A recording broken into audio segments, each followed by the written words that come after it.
For the numbers to use in order to calculate distance in inches and centimeters, you would have to look at the spec sheet and see what it says there as to how the component itself works. If you're using just a common ultrasonic sensor, this should be fine. If you have to figure out whether it's working or not, you can do adjustments and then looking at what it prints out and then seeing how far your hand is from the sensor actually is from the sensor. Yeah, so that's, you get centimeters, inches, and then we want to return the correct thing.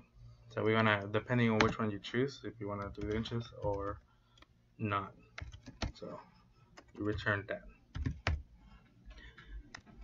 And then, so whenever we call the function distance and we give it the trigger and echo, it's going to return to us the distance from the sensor. So now we go back to loop and we actually make use of this. So like before, from the variable we created in the beginning, we're going to use distance, sensor distance, and we're going to set this equal to our distance function. And we're going to say, well, here's where my trigger pin is, and here is where my echo pin is. And then when this is done, it will return a distance. Now, one thing to note about the ultrasonic is that if nothing's in front of it, by the time it times out, it will just print 0. So if your thing is reading 0, then that means that it wasn't able to detect anything. Either it was too far away or there's nothing there. I'm going to do a quick 0 print of what the sensor is reading, just so that you can actually go in and adjust it and see what it's printing and whether it's actually sensing things in front of it. So we're going to print out the distance like that. Now this is not necessary to make the robot move, but it's nice so that when you want to go in and work on it, you can. Now we're actually going to have an if statement using the sensor. Now, as I said, if nothing is in front of it, it's going to read 0. So if you're looking at your sensors, you want to make sure that you give it a range of things. So in my case, I want to look that the sensor is between a range of 0 and 10. So I'm going to say if the distance is greater than that, and on top of that, the sensor distance is less than 10, do the following action. Right?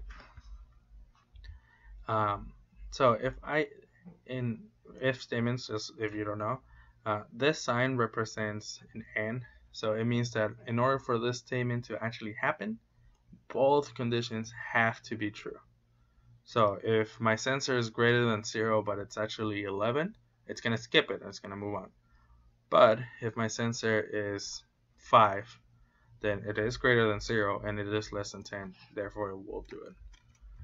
So if that condition is met, I am going to move my robot forward, because it means that something is in front of me and I want to push it in this case.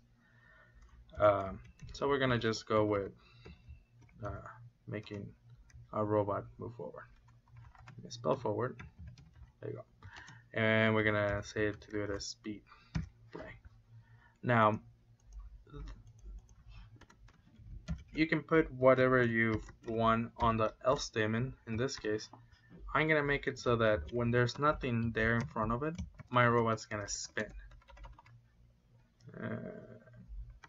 And what this is going to do is it's going to make it so my robot is, in a sense, actively looking for something. Even if it's only within like an axis, or it's spinning within the same axis, it's more likely to catch something in front of it as it does it. So I'm going to make a turn, and then that's going to end my loop. So yeah, so this gist of it is if something's in front of my robot, it moves forward. If nothing is in front of it, it's going to keep turning until it finds something in front of it. Right. So this was just a quick tutorial on how to combine two things that we have learned about so far. I hope it helps, and please like and subscribe to this video. Thank you.